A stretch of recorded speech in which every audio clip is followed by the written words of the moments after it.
Good morning, students. Welcome to economics classes. Today, we will going to discuss about the foreign direct investment. Foreign direct investment. In short, we call it as FDI. FDI. FDI is a direct investment into production or business in a country by an individual or company in another country.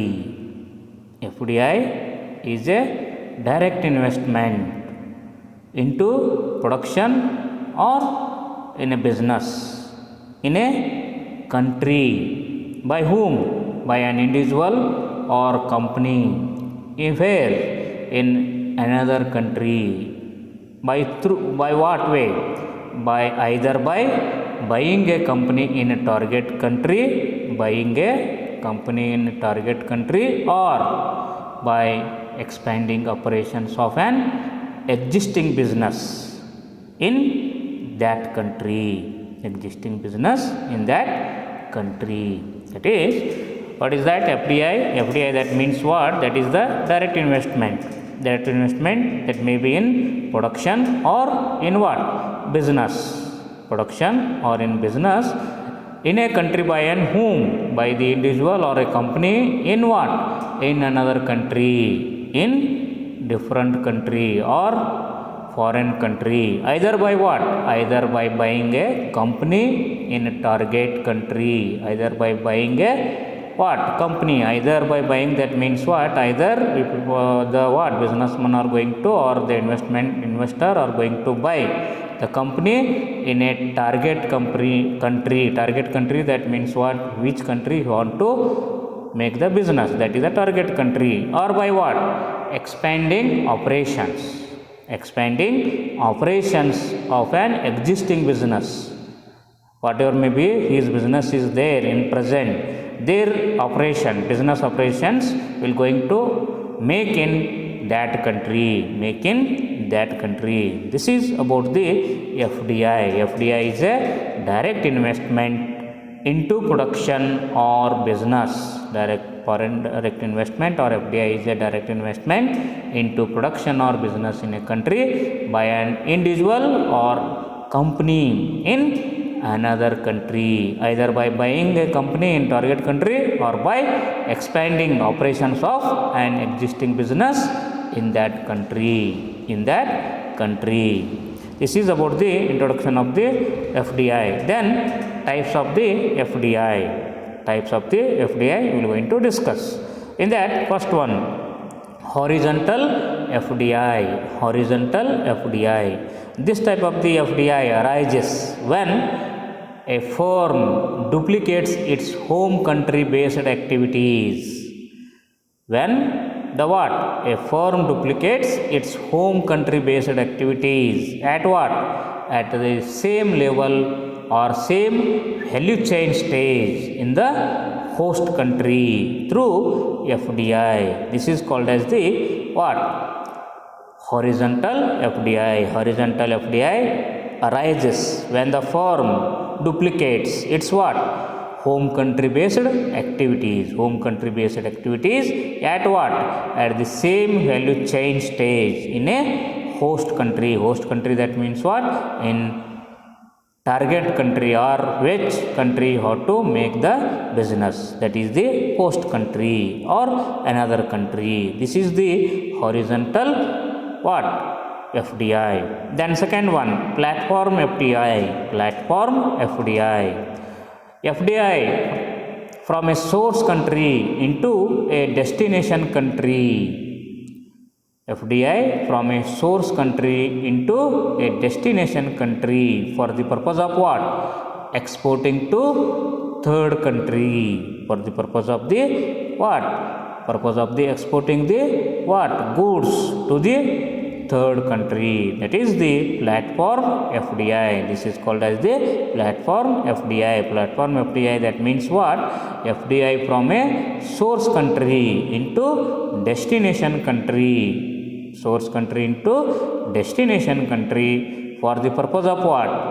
For the purpose of exporting to the third country. for the purpose of exporting to the what? Goods to the third country. This is, what is that?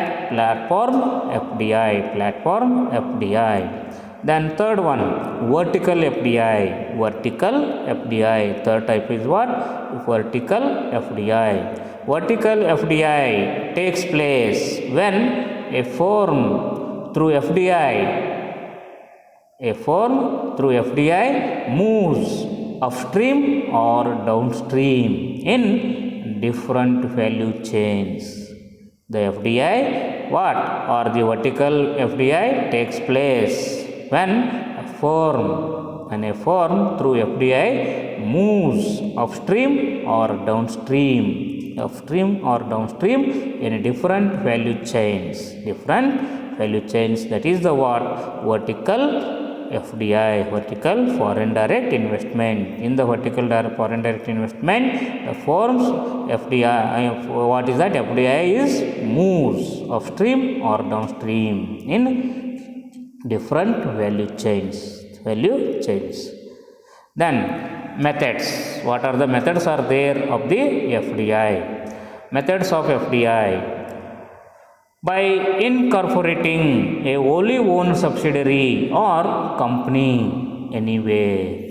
Methods of FDI, that means what? FDI will happen in the ways or in the following ways. FDI will happen in the following ways. What are that? First one is what? Incorporating. That means what? Take into what? Your coverage or your ownership. Incorporate, that means what? Acquisition of the company. By incorporating the what? A wholly owned subsidiary or company anywhere. That is one type of the or one way to make the FDI. That is incorporating or acquiring wholly owned subsidiary or company anywhere. Then second one, by acquiring shares in an associated enterprise. The second method of the FDI is what?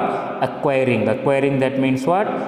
Collecting or purchasing or getting. Acquiring shares in an associated enterprise. This is the second method of the FDI. Then third method, through a merger or an acquisition. Through a merger or an acquisition of an unrelated enterprise. Through the way of the merging or the acquisition of an unrelated, that means what? You do not having the relation with that enterprise before that. That is through the merger or an acquisition of unrelated enterprise. It is the third method of FDI. Then fourth method of FDI, participating in an equity joint ventures with another investor. Participating in an what? Equity joint venture. Participating in an equity joint venture with what? With another investor or enterprise. Participating in the what? Equity joint venture. Participating in an equity joint venture with what? Another investor or enterprise. It is the fourth method of the FDI. ಈ ಒಂದು ಕ್ಲಾಸಿನಲ್ಲಿ ನಾವು ವಿದೇಶಿ ನೇರ ಹೂಡಿಕೆ ಅಂತಕ್ಕಂಥದ್ದನ್ನು ಅಧ್ಯಯನ ಮಾಡ್ತಾ ಇದ್ದೀವಿ. ವಿದೇಶಿ ನೇರ ಹೂಡಿಕೆ ಅಂತಂದರೆ ವಿದೇಶದಿಂದ ನೇರ ಹೂಡಿಕೆ ಆಗುವಂಥ ವ್ಯವಸ್ಥೆ ಅಂತ ಹೇಳ್ತಕ್ಕಂಥದ್ದು. ಇದು ಫಾರಿನ್ ಕ್ಯಾಪಿಟಲ್ ಅಂತ ಕೂಡ ಕರಿಬೋದು. ಇದನ್ನು ವಿದೇಶಿ ಬಂಡವಾಳ ಅಂತ ಕೂಡ ಕರಿಬೋದು. ವಿದೇಶಿ ನೇರ ಹೂಡಿಕೆ ಇದನ್ನು ನಾವು ಸಿಂಪಲ್ಲಾಗಿ ಏನು ಕರಿತೀವಿ ಅಂತಂದರೆ FDI ಅಂಥೇಳಿ ಕರಿತೀವಿ. ಸರಳವಾಗಿ ಹೆಂಗೆ ಕರಿತೀವಿ? FDI ಅಂಥೇಳಿ ಕರಿತೀವಿ ಅಂತಕ್ಕಂಥದ್ದು. ಅದ್ರ ಮುಖಾಂತರ FDI is A direct investment ಅಂತ ಹೇಳ್ತೀವಿ. FDI ಅನ್ನೋದು ನೇರವಾಗಿರ್ತಕ್ಕಂಥ ಹೂಡಿಕೆ ಅಂತಕ್ಕಂಥದ್ದು ಹೇಳ್ಬೋದು. ಏನು FDI ಅಂತಕ್ಕಂಥದ್ದು ನೇರವಾದ ಹೂಡಿಕೆ ಅಂತಕ್ಕಂಥದ್ದು. ಎಲ್ಲಿ ಮಾಡುವಂಥದ್ದು? That may be in production or that may be in business. ಇದನ್ನು ಉತ್ಪಾದನಾ ಪ್ರಕ್ರಿಯೆಯಲ್ಲಿ ಅಥವಾ ಉತ್ಪಾದನೆಯಲ್ಲಿ ಅಥವಾ ವ್ಯವಹಾರದ ಒಂದು ವ್ಯವಸ್ಥೆಯಲ್ಲಿ ಮಾಡುವಂಥದ್ದು. ಹೌದಾ, ಒಂದು ದೇಶದಲ್ಲಿ ಒಂದು ಉತ್ಪಾದನಾ ವ್ಯವಸ್ಥೆಯಲ್ಲಿ ಅಥವಾ ವ್ಯವಹಾರದಲ್ಲಿ ಮಾಡುವಂಥದ್ದು. ಯಾರು ಮಾಡುವಂಥದ್ದು? ಬೈ ಆ್ಯನ್ ಇಂಡಿವಿಜುವಲ್, ಒಬ್ಬ ವ್ಯಕ್ತಿ ಮಾಡುವಂಥದ್ದು ಅಥವಾ ಒಂದು ಕಂಪ್ನಿ ಮಾಡುವಂಥದ್ದಾಗಿರ್ತದೆ. ಹೌದಾ, ಇನ್ನೊಂದು ದೇಶದಲ್ಲಿ ಒಬ್ಬ ವ್ಯಕ್ತಿ ಅಥವಾ ಒಂದು ಕಂಪ್ನಿ ಏನು ಉತ್ಪಾದನೆಯಲ್ಲಿ ಅಥವಾ ವ್ಯವಹಾರದಲ್ಲಿ ಏನಾಗಿ ನೇರವಾಗಿ ಹೂಡಿಕೆಯನ್ನು ಮಾಡೋದನ್ನು ಏನೇನು ಕರಿಬೋದು ನಾವು?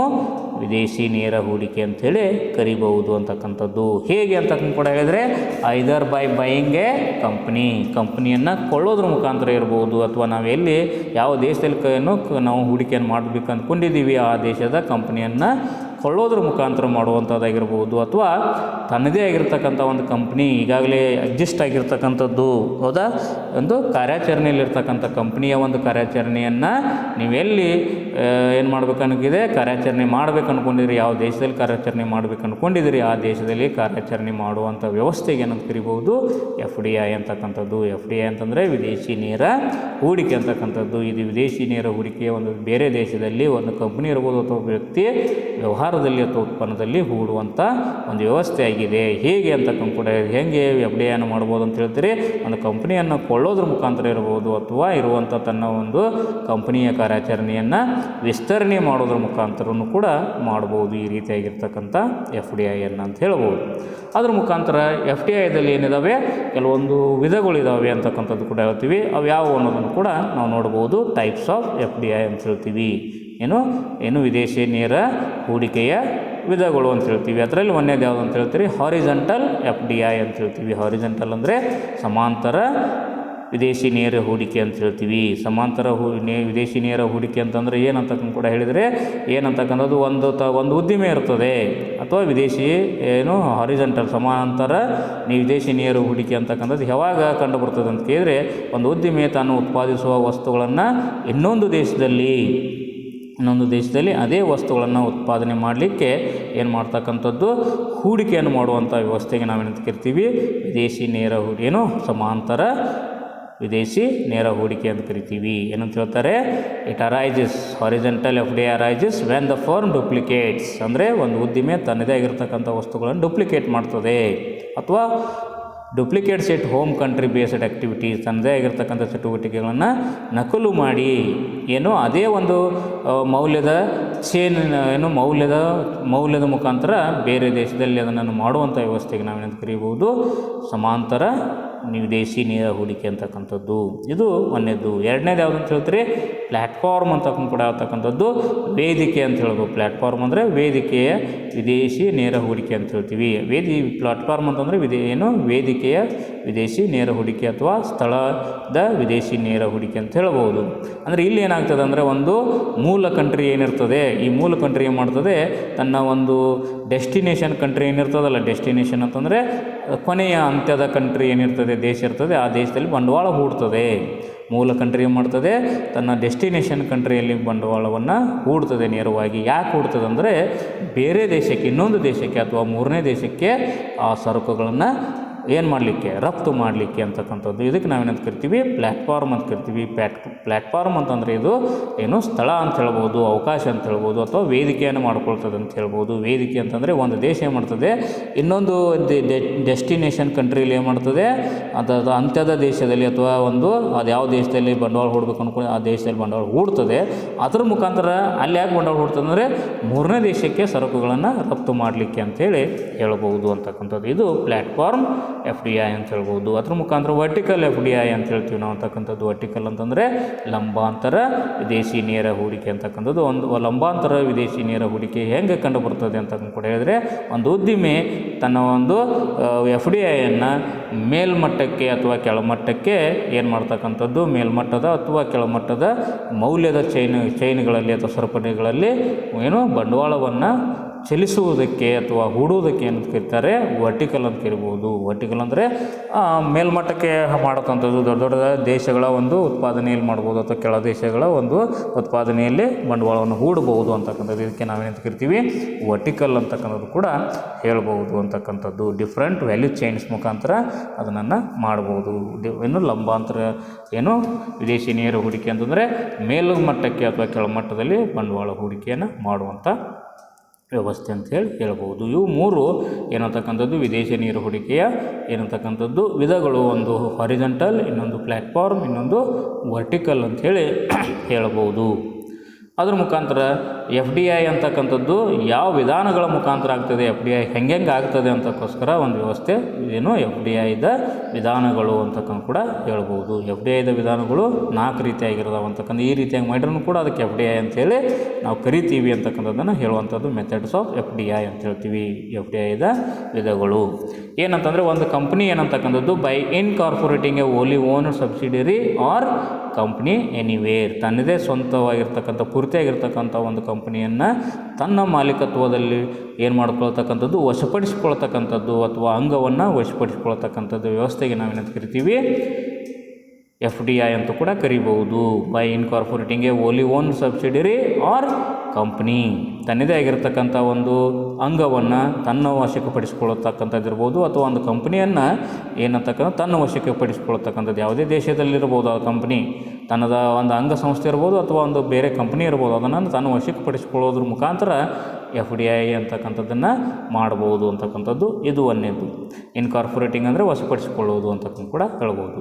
ಅದ್ರ ಜೊತೆಗೆ ಎರಡನೇ ವಿಧಾನ ಯಾವುದು ಅಂತಕ್ಕಂಥ ಕೂಡ ಹೇಳಿದರೆ ಮೆಥಡ್ ಯಾವುದು ಎಫ್ ಡಿ ಐ ಅಂತಂದರೆ ಬೈ ಅಕ್ವೈರಿಂಗ್ ಶೇರ್ಸ್ ಅಂತಕ್ಕಂಥದ್ದು ಇನ್ ಅಸೋಸಿಯೇಟೆಡ್ ಏನಂತಕ್ಕಂಥ ಎಂಟರ್ಪ್ರೈಸ್, ಸಂಬಂಧಿಸಿದಂಥ ಏನು ತನಗೆ ಸಂಬಂಧಿಸಿರ್ತಕ್ಕಂಥ ಒಂದು ಉದ್ದಿಮೆಗಳಲ್ಲಿರುವಂಥ ಷೇರುಗಳನ್ನು ಅಕ್ವೈರ್ ಮಾಡ್ಕೊಳ್ಳೋದ್ರ ಮುಖಾಂತರ ತನ್ನ ವಶಕ್ಕೆ ತೆಗೆದುಕೊಳ್ಳೋದ್ರ ಮುಖಾಂತರ ತನ್ನ ವಶದಲ್ಲಿ ಇಟ್ಟುಕೊಳ್ಳೋದ್ರ ಮುಖಾಂತರ ಕೂಡ ಎಫ್ ಡಿ ಐಯನ್ನು ಮಾಡಬಹುದು ಅಂತಕ್ಕಂಥದ್ದು. By acquiring shares in an associated enterprise ಅಂತಕ್ಕಂಥದ್ದು ತನ್ನ ವಶಕ್ಕೆ ತನಗೆ ಸಂಬಂಧಪಟ್ಟಿರ್ತಕ್ಕಂಥ ಒಂದು ಏನಂತಕ್ಕಂಥವು ಉದ್ದಿಮೆಗಳಲ್ಲಿರುವಂಥ ಒಂದು ಷೇರುಗಳನ್ನು ತನ್ನ ವಶಕ್ಕೆ ಪಡಿಸಿಕೊಳ್ಳುವಂಥ ಅದ್ರ ಮುಖಾಂತರ ಕೂಡ ಎಫ್ ಡಿ ಐಯನ್ನು ಮಾಡಬಹುದು ಅಂತಕ್ಕಂಥದ್ದು. ಮೂರನೇದು ಯಾವುದು ಅಂತ ಹೇಳ್ತೀರಿ, through merger or an acquisition of an unrelated, ತನಗೆ ಸಂಬಂಧಪಟ್ಟಿದ್ದೇ ಇರತಕ್ಕಂಥ ಒಂದು ಉದ್ದಿಮೆಗಳನ್ನು ವಿಲೀನಗೊಳಿಸೋದ್ರ ಮುಖಾಂತರ ಅಥವಾ ತನ್ನ ವಶಕ್ಕೆ ಪಡಿಸಿಕೊಳ್ಳೋದ್ರ ಮುಖಾಂತರ, ಅಕ್ವಿಜಿಷನ್ ಅಂದರೆ ಕೂಡಿಸೋದ್ರ ಮುಖಾಂತರನೂ ಕೂಡ ಎಫ್ ಡಿ ಐಯನ್ನು ಮಾಡ್ಬೋದು ಅಂತ ಹೇಳ್ತಾರೆ. Through the merger or an acquisition of unrelated, ತನಗೆ ಪಟ್ಟಿರದೇ ಇರತಕ್ಕಂಥ ಒಂದು ಉದ್ಯಮಗಳನ್ನು ವಿಲೀನಗೊಳಿಸೋದ್ರ ಮುಖಾಂತರ ಇರ್ಬೋದು ಅಥವಾ ವಶಪಡಿಸಿಕೊಳ್ಳೋದ್ರ ಮುಖಾಂತರನೂ ಕೂಡ ಏನು ಮಾಡ್ಬೋದು ಎಫ್ ಡಿ ಐ ಮಾಡ್ಬೋದು. ಇದು ಮೂರನೇ ವಿಧಾನ ಅಂತ ಹೇಳ್ತೀರಿ. ಅದರ ಮುಖಾಂತರ ನಾಲ್ಕನೇ ವಿಧಾನ ಯಾವುದು ಅಂತ ಕೂಡ ಹೇಳಿದರೆ ಎಫ್ ಡಿ ಐದು ಪಾರ್ಟಿಸಿಪೇಟಿಂಗ್ ಅಂತಕ್ಕಂಥದ್ದು, ಭಾಗವಹಿಸುವಿಕೆ ಇನ್ an equity joint venture. Equity ಅಂದರೆ ಷೇರು ಕೂಡು ಬಂಡವಾಳ ಸಂಸ್ಥೆಯಲ್ಲಿ ಪಾರ್ಟಿಸಿಪೇಟ್ ಮಾಡೋದ್ರ ಮುಖಾಂತರ, ಹೌದಾ, ಕೂಡು ಬಂಡವಾಳ ಸಂಸ್ಥೆಯಲ್ಲಿ ಭಾಗವಹಿಸುವುದ್ರ ಮುಖಾಂತರ, ಯಾರ ಜೊತೆ ಭಾಗವಹಿಸೋದ್ರ ಮುಖಾಂತರ, ಹೂಡಿಕೆದಾರರ ಜೊತೆ ಭಾಗವಹಿಸೋದ್ರ ಮುಖಾಂತರ ಅಥವಾ ಉದ್ದಿಮೆ ಜೊತೆ ಭಾಗವಹಿಸೋದ್ರ ಮುಖಾಂತರ ಎಫ್ ಡಿ ಐಯನ್ನು ಮಾಡ್ಬೋದು. Participating in an equity joint venture with what another investor or enterprise, ಇನ್ನೊಬ್ಬ ಹೂಡಿಕೆದಾರರ ಜೊತೆ ಅಥವಾ ಇನ್ನೊಂದು ಉದ್ದಿಮೆ ಜೊತೆಗೆ ಜಾಯಿಂಟ್ ವೆಂಚರ್ ಕೂಡು ಬಂಡವಾಳ ಸಂಸ್ಥೆಯಲ್ಲಿ ಭಾಗವಹಿಸೋದ್ರ ಮುಖಾಂತರ ಕೂಡ ಕೂಡು ಬಂಡವಾಳ ಸಂಸ್ಥೆಯಲ್ಲಿ ಭಾಗವಹಿಸೋದ್ರ ಮುಖಾಂತರ ಏನು ಮಾಡ್ಬೋದು ಎಫ್ ಡಿ ಐಯನ್ನು ಮಾಡ್ಬೋದು ಅಂತೇಳಿ ಹೇಳ್ಬೋದು. ಇವು ಎಫ್ ಡಿ ಐದ 4 ವಿಧಗಳು ಅಂತಕ್ಕಂಥ ಎಫ್ ಡಿ ಐಯನ್ನು ಈ ರೀತಿಯಾಗಿಯೂ ಕೂಡ ಮಾಡಬಹುದು ಅಂತಕ್ಕಂಥದ್ದು. ಓಕೆ, ಥ್ಯಾಂಕ್ ಯು, ಧನ್ಯವಾದ.